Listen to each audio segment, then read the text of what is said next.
नमस्कार दोस्तों, मैं आस्था सिंगल आप सबका एक बार फिर से स्वागत करती हूँ पिटारा हिंदी कहानियों का फॉरवर्ड बाय अष्टदल समूह में। दोस्तों, इस बार के साप्ताहिक विषय स्टोरी फेस्टिवल की चयनित कहानी है लेखक राज झा जी की। उनकी कहानी का शीर्षक है ग्रैंड पेरेंट्स। आइए सुनते हैं उनकी कहानी मेरी यानी आस्था सिंघल की आवाज में। मिनी को आज कुछ समझ नहीं आया जब उसकी क्लास टीचर ने कहा, अपने अपने दादा दादी या नाना नानी पर 10 लाइनें लिख कर दिखाओ।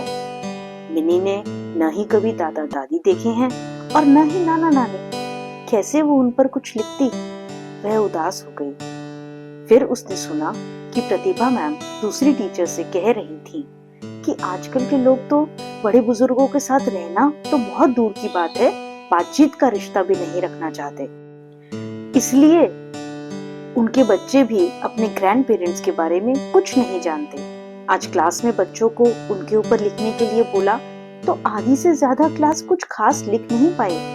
बुजुर्ग विहीन परिवार हो गए हैं सबके। यह सब सुनकर मिनी एक फैसला लेती है कि आज वो मम्मी पापा से पूछेगी उसके ग्रैंड पेरेंट्स कहाँ हैं। डाइनिंग टेबल पर खाना खा लेने के बाद तीनों रोज थोड़ी देर बैठकर गप्पे लड़ाते हैं। उसके पापा उल्टे सीधे जोक्स मारते हैं। मिन्नी और उसकी मम्मी कभी उनके जोक्स पर हंसते और कभी उनके जोक्स का मजाक उड़ाते। यह समय मिन्नी को बहुत पसंद आता है। आज मिन्नी चाहकर भी उतना शामिल नहीं हो पा रही है। सोनल महसूस कर रही थी कि आज मिन्नी जब से स्कूल से आई है तब से थोड़ी गुमसुम है। क्या बात है मिन्नी, आज गुमसुम सी हो? दोपहर से देख रही हूँ, स्कूल में डांट पड़ी है क्या?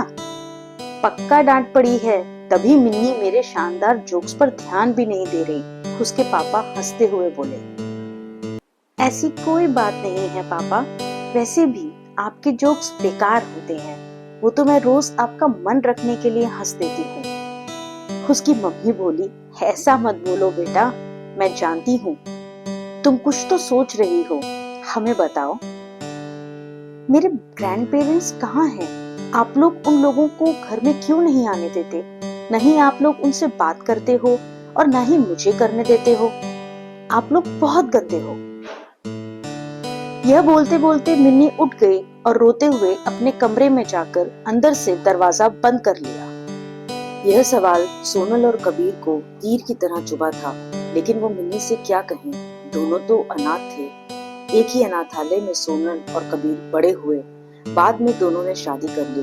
उन लोगों ने भी कभी अपने माता पिता को नहीं देखा, तो वो कहाँ से मिन्नी के लिए दादा दादी या नाना नानी ले आए। मिन्नी के उनके जीवन में आने के बाद से दोनों भूल ही गए थे कि वो लोग अनाथ हैं। अनाथ होने के इस पुराने घाव को मिन्नी के सवाल ने आज फिर से खुरच दिया। दोनों चुपचाप खोए खोए से डाइनिंग टेबल से उठे और बिस्तर पर जाकर सोने की असफल कोशिश करने लगे। कबीर ऑफिस में भी पूरे दिन गुमसुम रहा।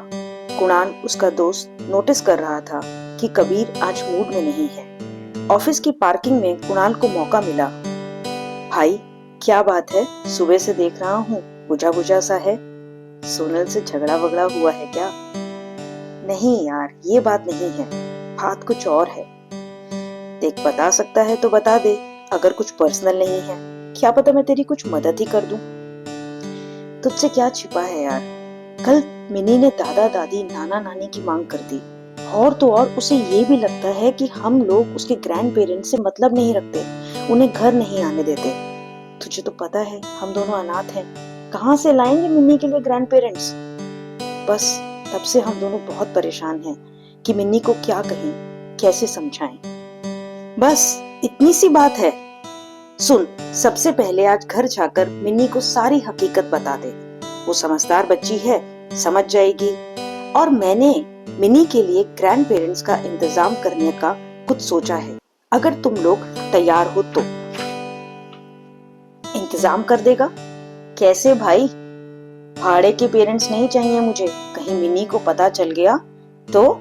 नहीं भाई नहीं। अरे भाई वो बात नहीं है जो तू सोच रहा है। इस दुनिया में बहुत किस्म के लोग हैं। तू दुखी है कि तेरे पास पेरेंट्स नहीं हैं, लेकिन बहुत से ऐसे लोग हैं जो दुखी हैं कि उनके पेरेंट्स उनके ऊपर बोझ बन गए हैं और वो अपने पेरेंट्स को वृद्धाश्रम में छोड़कर चले आते हैं। मैं छुट्टी वाले दिन अपने एनजीओ की तरफ से कई वृद्धाश्रम में जाता हूँ। वहाँ कई बूढ़ी आंखों को अपने बच्चों के इंतजार में तरसते हुए देखा है। यार, तेरे पास माँ बाप नहीं है और उनके पास बच्चे नहीं हैं। किसी बुजुर्ग दंपत्ति को गोद ले ले, तेरा परिवार पूरा हो जाएगा और उन्हें भी फिर से परिवार मिल जाएगा। देख, सोनल से इस विषय में बात कर ले, दोनों अच्छी तरह से सोच विचार कर लो। तुम्हारा मन बन जाए तो मुझे बता देना। कबीर को बात जम गई थी। घर जाकर सोनल से बात की, सोनल भी मान गई। अब उनका परिवार पूरा होने वाला था। बरसों से अनाथ होने का जो दुख वह लोग झेल रहे थे, उसके खत्म होने का रास्ता आज मिल गया। दोनों ने जाकर मिनी को भी ये खबर दी। मिनी, कुछ ही दिनों में तुम्हारे ग्रैंड पेरेंट्स आने वाले हैं। यह सुन मिनी खुशी से उछल पड़ी। सब लोग बहुत खुश थे। बहुत दिनों बाद फिर से उनका घर हंसी खुशी से गुलजार है। आज मिनी बहुत खुश है। आज उसके ग्रैंड पेरेंट्स आने वाले हैं। अब उसके पास उनके बारे में लिखने के लिए बहुत कुछ होगा, लेकिन अभी तो वह बहुत व्यस्त है क्योंकि वो उनका कमरा सजा रही है। किसका? अरे, अपने दादा दादी का। और किसका? दोस्तों, मैं उम्मीद करती हूँ कि राजझा जी की ये कहानी आपको बेहद पसंद आई होगी। इस कहानी के माध्यम से उन्होंने एक नए रूप से हमें मिलवाने की कोशिश की है। वो रूप जिसमें हम अपने समाज के बुजुर्गों को एक सम्मानित जीवन दे सकते हैं। यदि आप भी हमारे पिटारा ग्रुप से जुड़ना चाहते हैं तो हमारे फेसबुक के पिटारा ग्रुप को ज्वाइन कीजिए और वहां पर चल रहे साप्ताहिक विषय पर अपनी कहानी लिख भेजिए। यदि आपकी कहानी चयनित होती है तो हम आपकी कहानी को अपने YouTube चैनल पर अवश्य फीचर करेंगे। तो दोस्तों, अब आप मुझे इजाजत दीजिए। मैं फिर हाजिर होंगी एक नई कहानी के साथ। नमस्कार।